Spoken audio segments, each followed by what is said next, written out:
بسم اللہ الرحمن الرحیم۔ السلام علیکم ناظرین، مملکت پاکستان میں گستاخ، کافر اور توہین قرآن کے نعرے و الزامات معمول بنتا جا رہا ہے۔ ہر فرقہ خود کو جنتی جبکہ دوسرے کو دوزخی قرار دینے میں تو پیش رہتا ہے، لیکن ایک خدا کا یہ حکم بھول جاتا ہے کہ ید اللہ علی الجماع، یعنی خدا کی نصرت اتفاق و اتحاد کے ساتھ ہے، نہ کہ فرقہ واریت اور تقسیم در تقسیم کے ساتھ ہے۔ ناظرین، اسی انتشار کا فیض ہے کہ مسلمان شام سے لے کر کشمیر تک کٹ رہے ہیں اور کوئی پرسان حال نہیں۔ مسلمان اپنا مشترکہ دشمن بھول کر آپس میں دست و گریبان ہیں، اسی لیے رحمت خداوندی سے بھی دور ہو گئے ہیں۔ ناظرین، ابھی سیالکوٹ میں توہین قرآن کا الزام لگا کر ایک فیکٹری کے غیر ملکی مینیجر کو بے دردی سے قتل کر دیا گیا، بعد ازاں اس کی لاش کو جلا بھی دیا گیا۔ اس واقعے کی تمام تفصیلات شروع سے آخر تک میں آپ کو بتانے جا رہا ہوں اور کوشش کروں گا جہاں تک ممکن ہو سکے CCTV ویڈیوز بھی ساتھ ساتھ دکھاتا جاؤں۔ ناظرین، اس واقعے کی تفصیلات کچھ یوں ہیں کہ اسپورٹس گارمنٹ کی فیکٹری کے غیر مسلم سری لنکن مینیجر پریانتھا کمارا کو مقدس یا مذہبی پوسٹر اتارنے پر مار کر پہلے جان سے مارا، پھر آگ لگا دی۔ پریانتھا کمارا فیکٹری میں بطور جنرل مینیجر پروڈکشن ایمانداری سے کام کرتا تھا اور فیکٹری قوانین پر سختی سے عمل درآمد کرواتا تھا، جس پر فیکٹری مالکان تو اس کے کام سے خوش تھے، مگر فیکٹری ملازمین اس سختی کی وجہ سے ناخوش رہتے تھے اور اندر ہی اندر غصے کو پالے ہوئے تھے۔ پریانتھا کے خلاف ورکرز اور سپروائزرز نے مالکان سے کئی بار شکایت بھی کی تھی۔ جس روز یہ واقعہ پیش آیا، فیکٹری میں رنگ و روغن کا کام جاری تھا اور دیواروں سے چیزوں کو ہٹایا جا رہا تھا اور ان کو رنگ کے لیے صاف کیا جا رہا تھا۔ پریانتھا کمارا نے پروڈکشن یونٹ کا اچانک دورہ کیا، جہاں ناقص صفائی پر پریانتھا کمارا نے ورکرز اور سپروائزرز کو سرزنش کی۔ سری لنکن شہری نے صبح 10:28 پر دیوار پر لگے کچھ پوسٹرز اتارے اور کچھ عناصر کا یہ بھی کہنا ہے کہ فیکٹری کی مشین پر مذہبی حوالے سے ایک سٹیکر لگا تھا۔ غیر ملکیوں کی وزٹ کی وجہ سے مینیجر نے اسٹاف کو سٹیکر ہٹانے کا کہا۔ ملازمین کے انکار پر مینیجر نے خود ہٹا دیا۔ اور اگر دیکھا جائے تو ہر گھر میں ایسا ہوتا ہے کہ جب ہم اپنے گھروں میں ہی رنگ و روغن کروائیں تو مقدس و راکھ ہوں یا جو بھی ہو، ہم اس کو دیوار سے اتار لیتے ہیں، مگر یہاں تو صرف بہانہ چاہیے تھا جو ان کو مل گیا۔ تو اس دوران فیکٹری مینیجر اور ملازمین میں معمولی تنازع ہوا۔ تحقیقات میں یہ بات سامنے آئی کہ فیکٹری مینیجر زبان سے نا آشنا تھا، جس کی وجہ سے اسے کچھ مشکلات درپیش ہوتی تھیں۔ تاہم فیکٹری مالکان تک جب یہ بات گئی تو مالکان نے ملازمین کے ساتھ تنازع حل کروا دیا اور فیکٹری مینیجر نے غلط فہمی کا اظہار کر کے معذرت بھی کی، سوری بھی کی۔ بعض ملازمین کی دوبارہ مینیجر سے بحث و مباحثہ شروع ہو گیا۔ انہوں نے اسی دوران مینیجر کو مارنا شروع کر دیا۔ جب مار حد سے زیادہ بھری، پریانتھا کمارا اپنی جان بچانے کے لیے بلائی منظر پر بھاگا، لیکن فیکٹری ورکرز نے پیچھا کیا اور چھت پر گھیر لیا۔ CCTV فوٹیج سے پتہ چلتا ہے کہ صبح 10:40 پر مینیجر کو عمارت سے نیچے گرایا گیا اور مشتعل افراد اسے گھسیٹ رہے تھے۔ مینیجر کو مشتعل ملازمین نے اندر ہی مار دیا تھا۔ جس وقت اسے نیچے گرایا وہ بے سدھ ہو چکا تھا اور غالب امکان ہے کہ نیچے گرانے سے مینیجر کی موت واقع ہو چکی تھی۔ اس کے بعد مینیجر کی لاش کو گھسیٹ کر فیکٹری ایریا سے باہر لایا گیا۔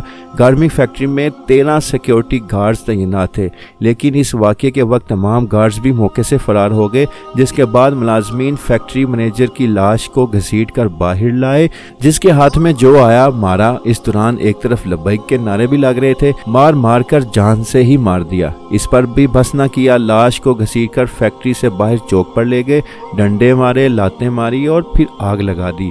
11:28 پر پولیس کو 15 پر اطلاع دی گئی تو مقامی SHO جائے وقوع پر پہنچے۔ صورتحال انتہائی خراب دیکھ کر انہوں نے DPO کو کال کی، جس پر DPO نے 27 انسپیکٹرز کو موقع پر پہنچنے کی ہدایت کی اور بھاری نفری کو طلب کر لیا۔ سڑک بند ہونے سے پولیس کی نفری کو جائے وقوع پر پہنچنے میں تاخیر ہوئی اور DPO بھی خود پیدل بھاگ کر جائے وقوع پر پہنچے، مگر ان کے پہنچنے تک ملازمین فیکٹری مینیجر کی لاش کو جلا چکے تھے۔ ناظرین، اس واقعہ کا ہونا تھا کہ پورے پاکستان میں خوف کی لہر دوڑ گئی، ہر شخص کا دل کانپ اٹھا اور انسانیت سوز واقعہ کو دیکھ کر ہر آنکھ اشک بار ہوئی کہ کیا ایسے بھی مسلمانوں کے دل ہوتے ہیں جن کے نبی نے جنگ کے دوران بھی کسی بچے اور عورت کو قتل کرنے سے روکا، مگر ہم نے ایک زندہ شخص کو ہی جلا ڈالا۔ یہاں تک کہ خاموش رہنے والے والے علماء بھی اس واقعہ پر بول اٹھے کہ کسی پر توہین رسالت کا سنگین الزام لگا کر سزا دینے کا کوئی جواز نہیں ہے۔ سیالکوٹ واقعہ نے مسلمانوں کی بھونڈی تصویر دکھا کر ملک و ملت کو بدنام کیا۔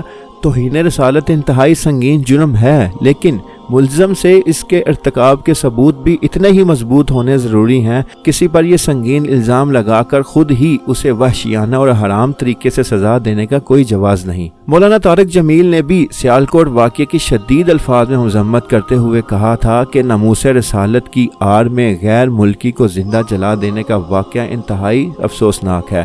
محض الزام کی بنیاد پر قانون ہاتھ میں لینا اسلامی تعلیمات کے خلاف ہے۔ اس کے ساتھ ساتھ army chief general Qamar Javed Bajwa سے وزیر اعظم تک ہر صاحب اقتدار شخص غصے سے آگ بگولا ہو گیا۔ اس واقعے کے فوری بعد قانون ساز ادارے حرکت میں لائے گئے اور رات کے 4 بجے تک 13 مرکزی ملزمان سمیت 118 افراد گرفتار کر لیے گئے۔ سیلفی لینے والے، ویڈیو بنانے والے اور پتھر لا کر دینے والے ملزمان بھی قانون کے شکنجے میں آ گئے۔ اس واقعہ کے اگلے روز ہی برطانوی نشریاتی ادارے BBC کو انٹرویو میں مقتول فیکٹری مینیجر کی اہلیہ کا کہنا تھا کہ میرے شوہر معصوم انسان تھے۔ خبروں سے پتہ چلا کہ بیرون ملک اتنا کام کرنے کے باوجود میرے شوہر کو بے دردی سے قتل کر دیا گیا۔ انہوں نے سری لنکا کے صدر اور پاکستان کے صدر و وزیر اعظم سے منصفانہ تحقیق کا مطالبہ کیا اور کہا کہ میرے شوہر اور 2 بچوں کو انصاف دیا جائے۔ مقتول فیکٹری مینیجر کے بھائی کا کہنا تھا کہ پریانتھا 2012 سے سیالکوٹی اس فیکٹری میں ملازمت کر رہے۔ فیکٹری کے مالک کے بعد پریانتھا نے ہی اس کا تمام انتظام سنبھالا ہوا تھا۔ رپورٹ کے مطابق تعلیم کے اعتبار سے پریانتھا کمارا ایک انجینئر تھے اور ان کے 2 بچے ہیں جن کی عمریں 14 اور 9 سال ہیں۔ سری لنکا کے وزیر اعظم نے بھی کہا کہ سری لنکن مینیجر کے پاکستان میں قتل پر صدمے میں ہوں۔ میری ہمدردی سری لنکن مینیجر کے اہل خانہ کے ساتھ ہے۔ وزیر اعظم نے کہا کہ سری لنکا اور اس کے عوام کو وزیر اعظم عمران خان پر یقین ہے۔ ہمیں پورا یقین ہے کہ عمران خان ذمہ داروں کو کٹہرے میں لائیں گے۔ پولیس نے اب تک 115 سے زائد ملزمان کو ویڈیو کی مدد سے گرفتار کیا۔ یقیناً توہین کرنے والے کی سزا موجود ہے، لیکن یہ سزا عوام نہیں دے سکتی، بلکہ یہ ریاست کی ذمہ داری ہے۔